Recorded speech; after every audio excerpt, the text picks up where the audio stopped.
Hello, my name is Jessica Monroe. This is English Fluency Fast. Here, you don't only learn English, you speak English. You speak out loud. You speak with confidence, step by step. No boring grammar, no hard lessons, only real English. English you can use every day. Are you shy? Are you just starting? Do you feel stuck? Don't worry, I will help you, one step at a time. Tap the subscribe button now. Turn on the bell so you see all new lessons. Your English is waiting. In every video, we speak slow, we speak clear, we speak together. You will stop thinking in your language. You will start thinking in English. And please watch this video to the end. The last tip will change how you learn English forever. Are you ready? Let's start together. Let's start with tips to stop translating in your head. You don't need more grammar rules. You need to change your mindset. Now, maybe you do this. You hear English. You stop. You think in your language. You try to find English words. You translate in your head, and then it's too late. You forget what to say. You get nervous. Your English sounds wrong, but it's not your fault. You're just stuck in the middle. Let me help. Let's make it easier. Start here. Look at something near you. Say the name in English. Chair bottle, phone.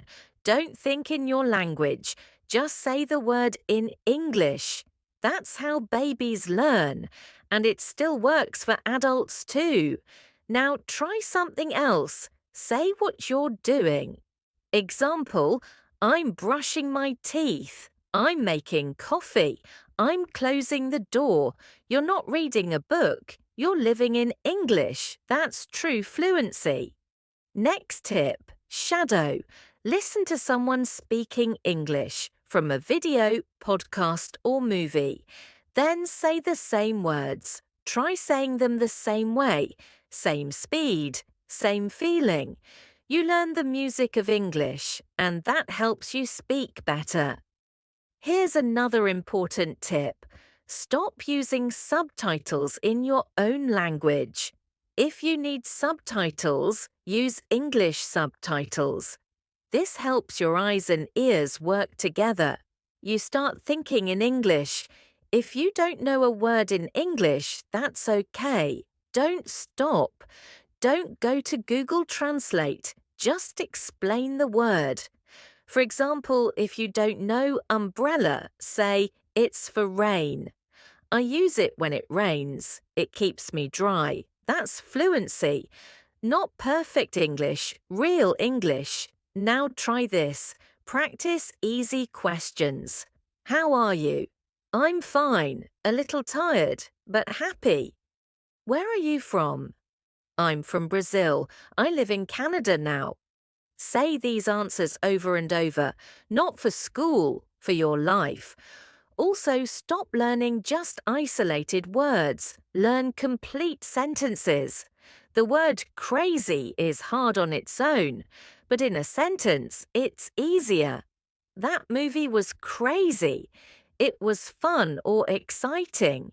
She's acting crazy. She's being silly. Same word, different meaning. The sentence helps you understand. Want more help? Use an English to English dictionary like Merriam-Webster for students. It gives you easy English meanings. No translation. You're in English all the time. Now for the most powerful tip. Think in English every day, even if you're alone. When you walk, I'm going to the store. The sun is hot. When you cook, I need a knife. I cut the tomato. I put salt on it. Something amazing will happen. You stop asking yourself, how do I say this? You just say it. Fluency isn't knowing everything. It's using what you already know every day. You don't need perfect grammar. You don't need a native speaker. You just need little moments. Moments when you choose English. That's where fluency lives, not in books, but in real life, in simple words, and in your brave voice. So start now. Say it. Don't translate it. Say it. Basic greetings and phrases. Easy English. Fluency does not start with grammar. It starts with connection, and connection starts with a greeting. Think about this. Every talk, every new friend, every new chance to speak English starts with one small word, hello. But many students skip this. They think it is too easy. They think it is not important. But I will tell you a truth. Easy things can be powerful. When you walk into a room and say, "Good morning," with a smile and a strong voice, people look at you. When you say, "Hi," and smile, you open the door to talk. When you say, "Nice to meet you," with feeling, you do not sound like a student. You sound like someone who belongs. This is the first step to fluency. Let's learn more. Hello is always safe. It is always okay. But don't stop there. Try these. Good morning. Good afternoon. Good evening. These are polite and nice. Use them when you meet someone. Now, if you talk to a friend or someone like you, be more relaxed. What's up? How's it going? Hey, these are easy and friendly. Say them with a smile or a small wave. Now you are not just learning English, you are living English. Let's say you meet someone new. You shake hands. What do you say? Say, "Nice to meet you." This is simple and polite. You can also say, "It's a pleasure to meet you." More formal. "Glad to meet you." Casual. "Nice to meet you in person." If you met online before. The words are important, but how you say them is more important. Do you speak too fast? Do you look at the floor? Do you look afraid? Or do you look in their eyes, smile and speak slowly? Confidence is not about speaking loud. Confidence is speaking clearly. Now let's change. Someone says hello to you. What do you say back? They say, "Hi, how are you?" You can say, "I'm good, thanks, and you?" "I'm doing well." Not bad, just a little tired. These are not just answers. They help you start a good talk. And when you say these many times, something amazing happens. You stop thinking. You start speaking. People who speak good English, they say, "Hi, how are you?" Many times. They say, "I'm good, thanks," even more. Fluency is not magic. Fluency is practice. And greetings are your practice space, your gym. So next time you walk past someone, a teacher, a friend, a worker, don't stay quiet. Say something, anything. Hi, good evening. Hey, how's your day? It feels small, but it's not. Every time you say hello, your brain grows, your fear goes down, and your English becomes real. Because fluency does not grow only in class.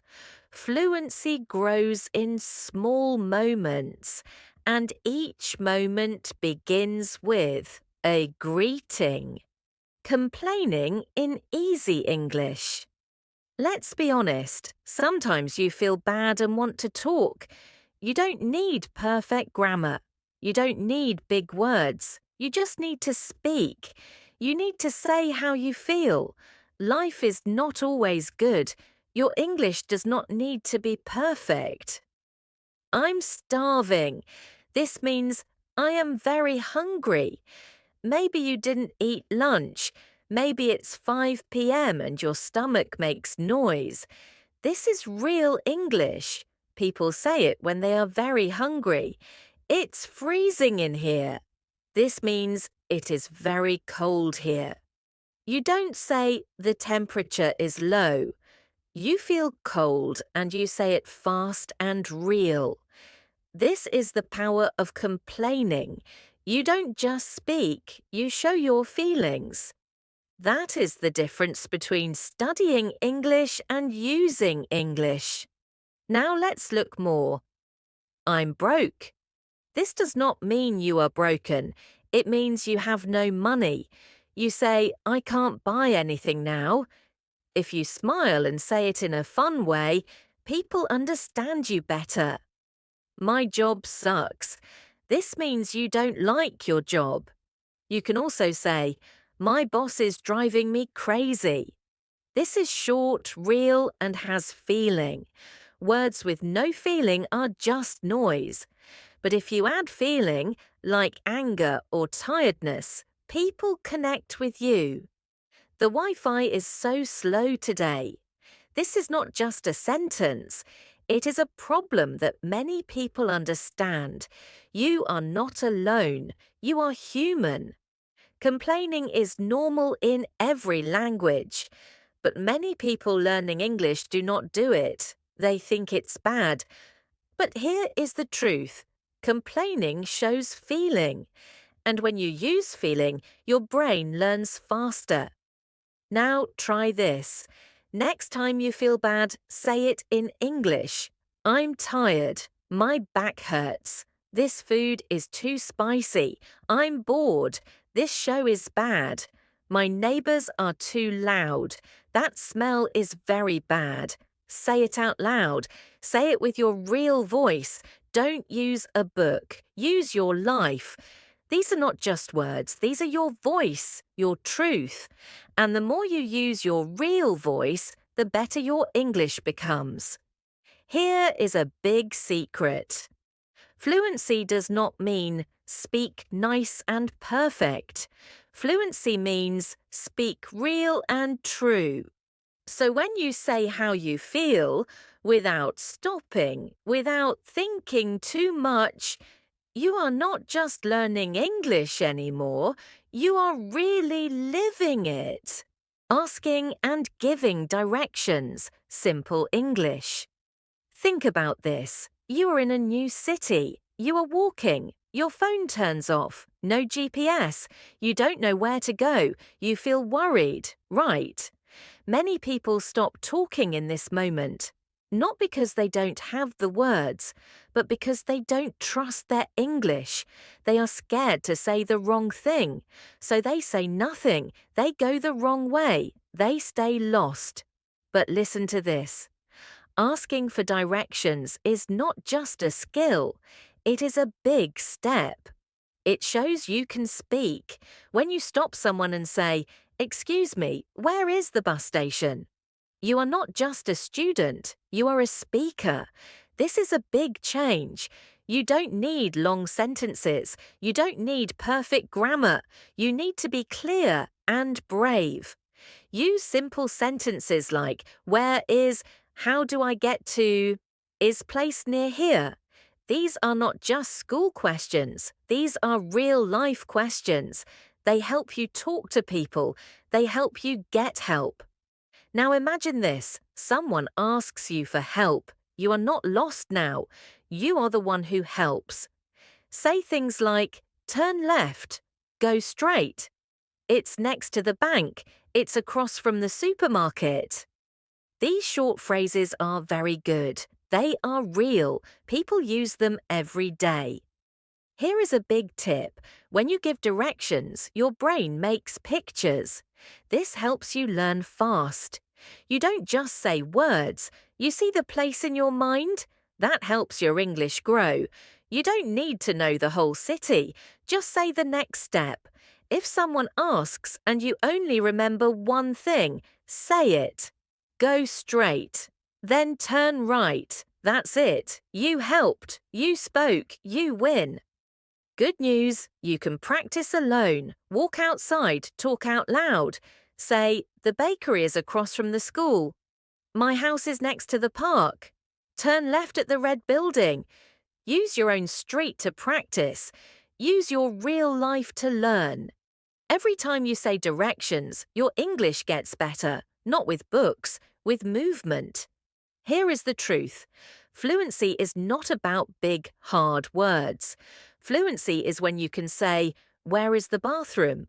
How do I get to the store? And you feel calm. You help people. You talk to strangers. You move forward. This is not just English. This is freedom. Using bad words in real life, simple English. Let's tell the truth. Real English is not always polite. It is not always clean. It is emotional. People use strong words when they are angry, surprised, or joking.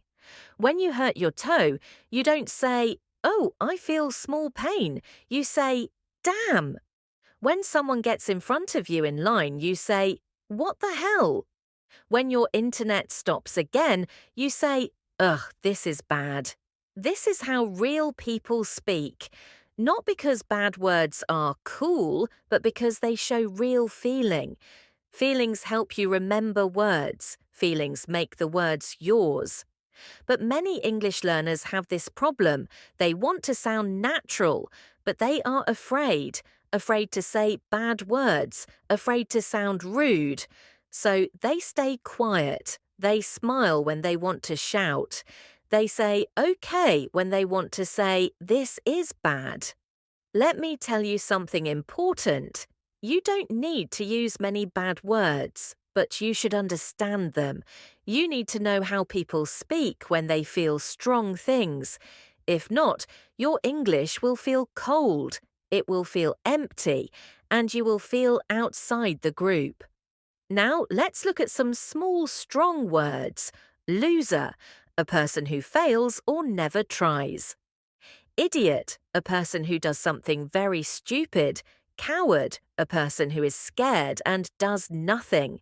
These words are strong, but sometimes people use them for fun. Sometimes they are just joking. Sometimes they are angry. The situation is important. Sometimes your friend says, "Shut up," but not in a bad way. They don't mean "don't talk." They mean "wow." Really? That's crazy. They are surprised. They are happy. They are close to you. See? It's not just the words, it's the feeling. So what can you do? First, listen to real people. Watch shows. Listen to how they speak. Listen to their tone, the way they say it. Second, practice with feeling. Don't just say words. Feel them. Say, "Damn, I'm tired. This food is bad. That man is annoying." These are short and easy sentences, but they are real. They help you speak from the heart. They help you stop pretending. And when you speak with feeling, you start to own your English. You stop sounding like a student. You start sounding like a real person. This is not about being rude. This is about being real. And real English helps you grow. Real words, real moments, real you. Because when you can say, "This is bad," you are already better than someone who says, "It is not very good." Why? Because your English has feeling. And that makes all the difference. Travel and transportation. Let's talk about real English, the English that helps you in real life. It can save your day, or make you feel lost if you don't know it. Imagine this. You are in another country. You feel tired. You feel lost. You want to find the train or hotel. But grammar is not what helps you now. You don't need to know big grammar rules. You need to ask, is this train going to the city centre? You need to read signs like express train, platform 4, leaves at 9:40, no service on holidays. This is not school, this is real life. But many students don't learn this. They know words like apple or book, but they get scared when they hear reservation code, window or aisle seat. You missed the last train. That's why you need this kind of English.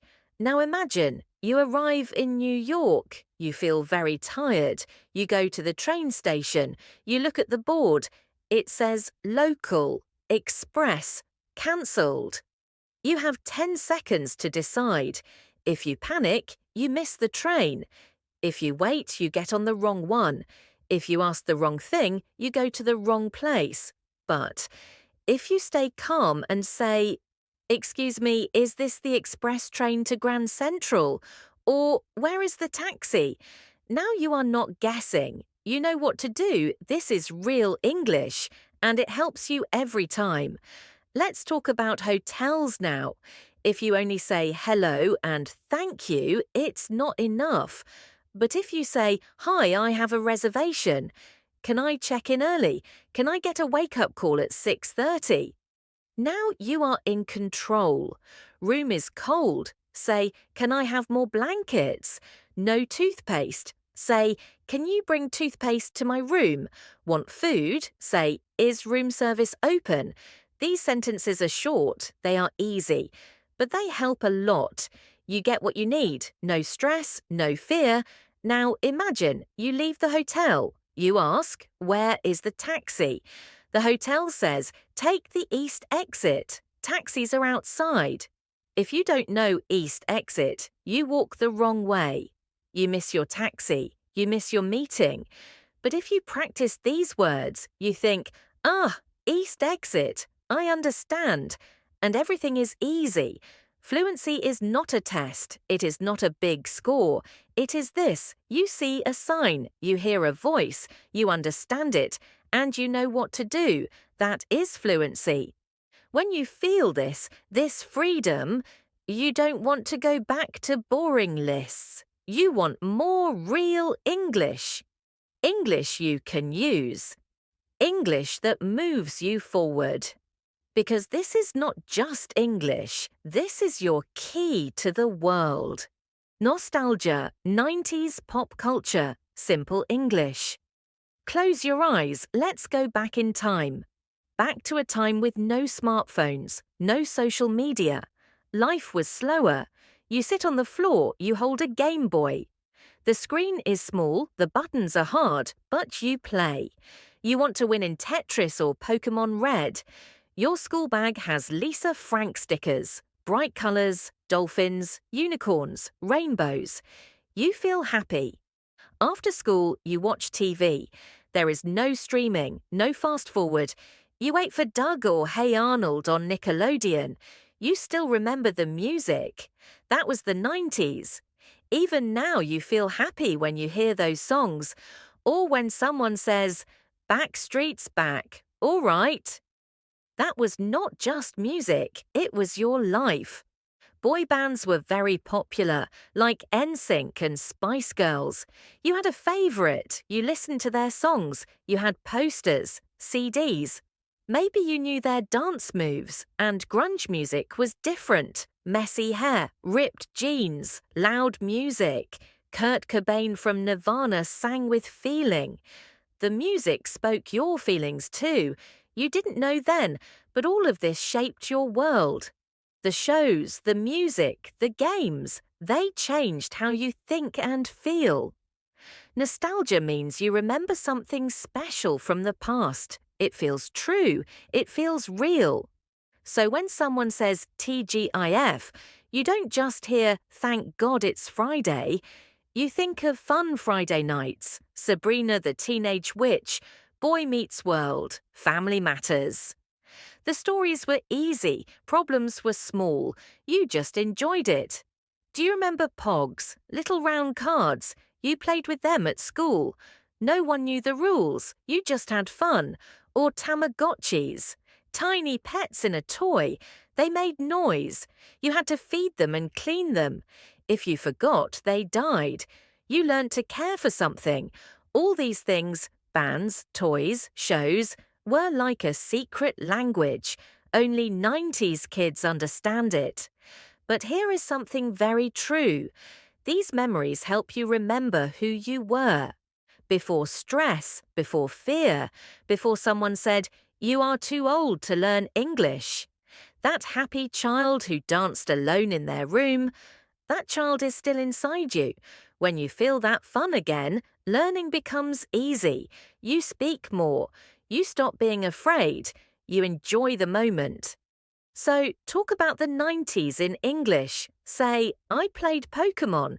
Say, "I liked Backstreet Boys." Say, "My favourite cartoon was Doug." This is not just English, this is your English. It's not only grammar, it's memory, it's feeling, it's part of your life. And when English becomes part of your life, it becomes real. It becomes part of your story. Easy ways to talk with people in English. Let's tell the truth. Most people don't speak bad English, but they sound like robots. You hear this a lot. "Hello, how are you?" "I'm fine, thank you. And you?" This is not wrong, but it does not feel real. In real life, people don't talk like that. It sounds like reading from a book. It is polite, but it feels cold. No feeling. And here is the problem. If your English sounds cold, you will feel cold too. You stop having fun. You think too much. You feel afraid to speak. So what can you do? Let's break the robot voice. Don't say, "I'm fine, thank you," every time. Say something real, something true. "I'm okay. I just got home from work." "Not bad. I feel very tired today." "To be honest, I'm a little stressed, but it's fine." Now, your words feel real. The other person feels it too. They listen, they open up. This is real conversation. That is how you grow your English, not with perfect grammar, but with real connection. Now, let's learn another trick. Ask better questions. Don't say, "Do you like pizza?" "Do you have a dog?" These are yes or no questions. The answer is short. The talk stops fast. Ask like this instead. "What pizza do you like?" "Tell me about your dog." "What did you do last weekend?" Now the other person can talk more. They can tell a story. They can share their feelings. This makes the conversation longer and better. Here's one more big tip. Say nice things, real things, not fake, not just "you are nice." Say something true and clear, like, "I like your jacket. The colour looks great on you." "That was a funny joke. You have good timing." "I like how you explain things. You make it easy to understand." And don't wait for them to say something back. Just be kind. Kind words open hearts. They help people trust you. They feel good. Now let's talk about something fun. Tell small stories. Not long, not big speeches, just little moments from your life. Like, "Last weekend I went to the park. I saw a dog with sunglasses. I laughed a lot. Yesterday I cooked for the first time. It was a mess, but funny too." These small stories are powerful. You say, "Here is a little part of my day. Do you want to hear it?" That's how people feel close to you. You don't need perfect English. You just need real moments. Let's put all the pieces together. Say what you really feel. Ask open questions. Give honest compliments. Share small stories. If you do these things, even with simple English, people won't just listen to you. They will remember you. Because fluency is not about being perfect. It is about being alive. And that starts with your words, your feelings, your voice. If you've made it this far, it means one thing. You're not here to try English again. You're here to finally speak it. Not in your head, not with fear, but out loud, with flow, with ease, with you in it. And that's exactly why English Fluency Fast exists, because you don't need another course that teaches rules you'll forget. You need a system that rewires the way your brain uses English in real life. And here's the truth. You don't have to study for years. You don't have to be perfect. You just have to show up daily in a method that actually works. That's what we do together for free at EnglishFluencyFast.com. It's simple. You sign up. You get real lessons, spoken, slow, natural, with repetition, guidance, and confidence-building tools that fit your life. Not academic fluff, not memorization drills, not fake conversations. We work with your brain, your story, your pace. Because fluency isn't a goal far away, it's a habit, built one simple session at a time. Most people wait until they feel ready. But guess what? Fluency doesn't come when you're ready. It comes when you practice even when you're not. That's why every lesson at English Fluency Fast helps you start where you are and take a step forward every single day. So if something clicked today, if you feel even a tiny spark of belief again, follow it, because that spark, that's the start of a new voice, your voice, and that voice deserves to be heard, in English, in full, and without fear. Go to EnglishFluencyFast.com right now. Sign up. It's 100% free, and it might be the only decision today that changes your tomorrow. This isn't about lessons. It's about your life in English. And it starts the moment you press play. We're waiting for you. Let's speak for real together.